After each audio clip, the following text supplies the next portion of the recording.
Hey everyone, this is Cunny Crypto, and today I'd like to introduce to you the most anticipated play-to-earn strategy game, Legend of Novaria. In this video, I'm going to show you why this game is going to be legendary, how to get started, the basic framework and features, and finally, I'll even share with you some tips and strategies so that you can be successful. Let's begin. First and foremost, this game is brought to you by Team Shiba Nova. That means your funds are safe, and like this project, it is designed for the long haul. Here's a link to find out more about Shiba Nova. Now this game is one of the first of its kind because it is built directly on the blockchain, which means every action in the game is recorded. This provides transparency and accountability. It also makes our game completely fair because everyone is playing by the same rules, and with the logic of the code, everyone can understand the odds without influence from third parties. Legend of Novaria is a 4X space strategy game, where 4X is an abbreviation of explore, expand, exploit, and exterminate. The gameplay is more of a slow burn, so it's like a chess match, where you have to plan multiple steps ahead. And most importantly, this is a P2E game, or play to earn. That's right, show me the money. To sum it up, you build a fleet of spaceships, explore the Novaverse, mine for rewards, and if you so choose, pillage and plunder other players. You can think of this as a gamification of a yield farm, where you input money and you have the potential to earn rewards and have fun doing it. Of course there's risk involved, but if you follow the tips and strategies that I will show you later, you can increase the probability of earning a nice return on your investment. Now let's talk about how to get started. You will need to have our native token Nova in order to play. Shiba Nova has its own DEX called NovaDex, which is the only place we provide liquidity for you to buy Nova. Let me repeat that. You can only buy Nova through Shiba Nova. If you see it offered anywhere else, please run. You've been warned. Now once you have Nova, after launch, go to the Novaria tab, and there should be an option to enter the game. Now let's get into the nitty-gritty and see what it's actually like to play the game. Keep in mind, what I'm about to show you is from the beta version. So the game mechanics and fundamentals are the same, but for the release version, you will see improvements in the user interface and experience. Also, the beta fees were half off, so what you see will be different with the live release. Here we go. After your wallet is connected, you will then have to approve both the fleet contract and treasury contract in order to play. Next, you will get to set your player name.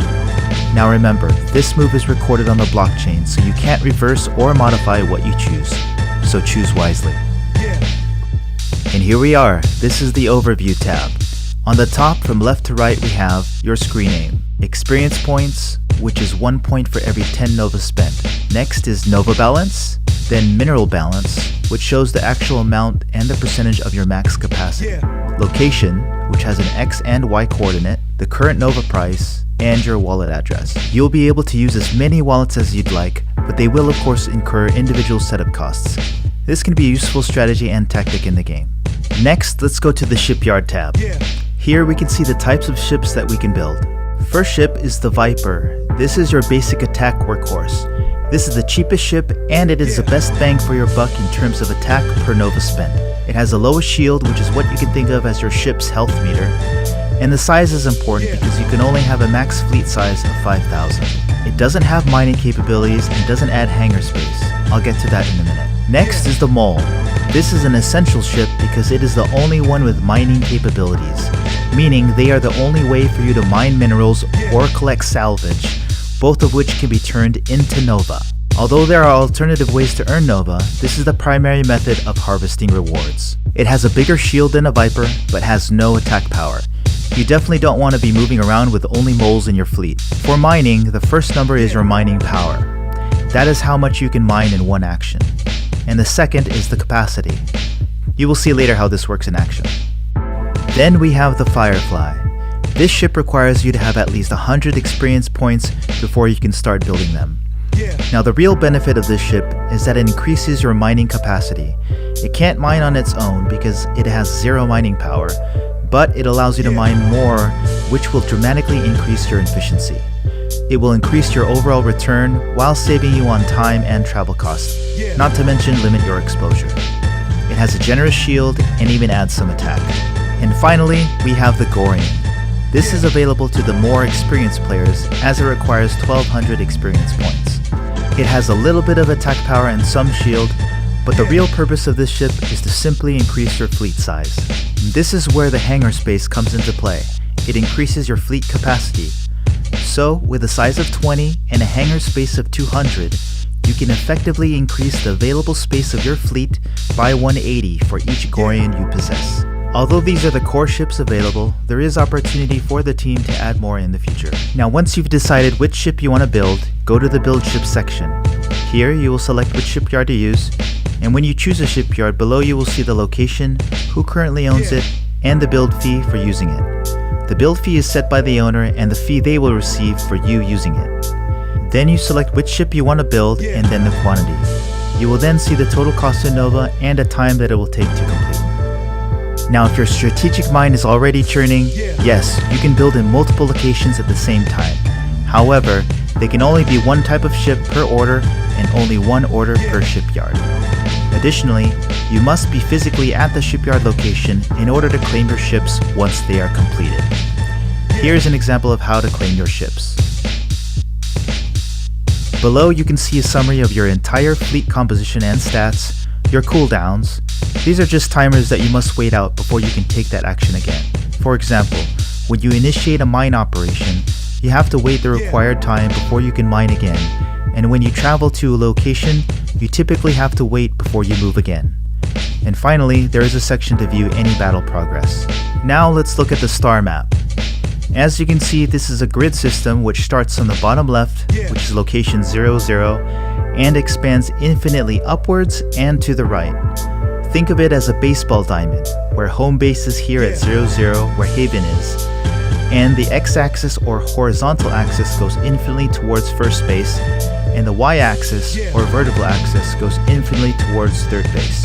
At the bottom we have arrows to navigate the map, a map location button, and a search portion where you can enter coordinates. And then we also have a legend describing what some of the symbols mean. A mining planet where you can find minerals, a shipyard where you build ships, a refinery where you can convert your minerals into Nova. This is also what we call a DMZ or demilitarized zone, which means it is a safe zone where no attacks can occur.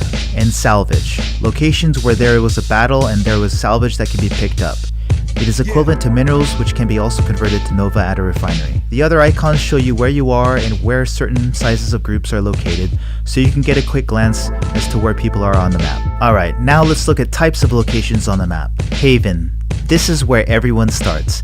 It is a safe zone, shipyard, and refinery. At any location you should see the description, any travel cost or cooldowns if applicable, and the distance in AUs from where you are.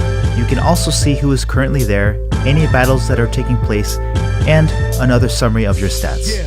The Novaverse is comprised of star systems. In the early portion of the game, we will be operating in the Alpha Centauri star system. As the game progresses over time, there will be new star systems that will be discovered. Now when you discover a star, you can't travel to that location, but it should tell you that surrounding that star is its own ecosystem. That means you should be able to find shipyards, refineries, planets, and asteroids in the vicinity. Planets are where you will find the largest deposits of minerals. However, the cooldown for mining is the longest. Asteroids, you can find minerals and mine them much faster than planets, but the deposits won't be nearly as large as you would find on a planet. Hostile space. This is a blank space on the map which you cannot travel to. Empty space. Shown as a blue dot, there is nothing here to find, but you can use it as a jumping point, and you can also have battles here. Unexplored space. Shown as a yellow dot, you must explore the space before you can travel there, and you can only explore spaces at most 2 AUs away. Wormholes. Now I really like this function, and if you know how to use it, it's very useful. Later in the game, it'll be absolutely necessary. Wormholes let you travel between any other wormholes at a fraction of the travel cost, and there is no cooldown between wormhole travel. Alright, let's talk about travel. Here are the basic rules. 1. You cannot travel more than 5 AU at a time. 2. You cannot travel while the cooldown timer is on. And 3. You cannot travel while in battle mode. Alright, here's a travel tip. Always plan your trip. Factor in the timing. Every move you make typically has a cooldown associated with it. Factor these in so you can plan your trip accordingly. Factor in the cost. There's going to be a travel cost in Nova as well as gas fees. Use wormholes whenever possible. Scout the area for other players. If a player is more than 5 AUs away from you, they're going to have to spend at least one cooldown in order to get close to you. That should buy you some time in case you need to mine minerals, for example. Now, a shipyard, as you know by now, is where you build and pick up ships.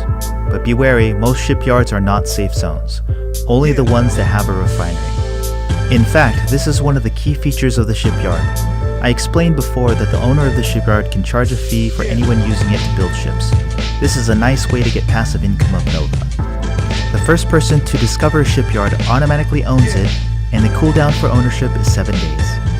Now after that cooldown is over, it's open to attack, in which we call the shipyard takeover. Alright, now let's talk about battle mechanics. You must be at the same location to attack a player. You can only attack players within 4 times your size, bigger or smaller. Once battle is initiated, anybody can join as a defender or attacker. Battle resolves in 1 hour, and any player can resolve the battle. Here's a quick example of how to initiate a battle. Make sure you're at the location of the person that you want to attack. Click on the player's name, hit attack, and now you're in battle. Here is where you can view the battle status and when it can be resolved. During this time, players can join you in the attack or help the defender. I hope you can start to see the potential for this game. I believe working in a team will be the most successful way of playing, so I recommend you start to work with other players and form alliances. But you can choose to play however you like. Are you going to be an upstanding citizen in a peaceful alliance? Or are you going to be a Dark Force Legion to wreak havoc across the Novaverse? What about a mercenary, a hired gun to the highest bidder? Or maybe you just want to be a lone miner or scavenger picking up scraps from epic battles. How will you play the Legend of Novaria? Thanks for watching. This is Cunny Crypto. Please like and subscribe to see more action as the Novaverse unfolds. Also, check out the links in the description to find out more about the game and connect with Shiba Nova. I'll see you next time.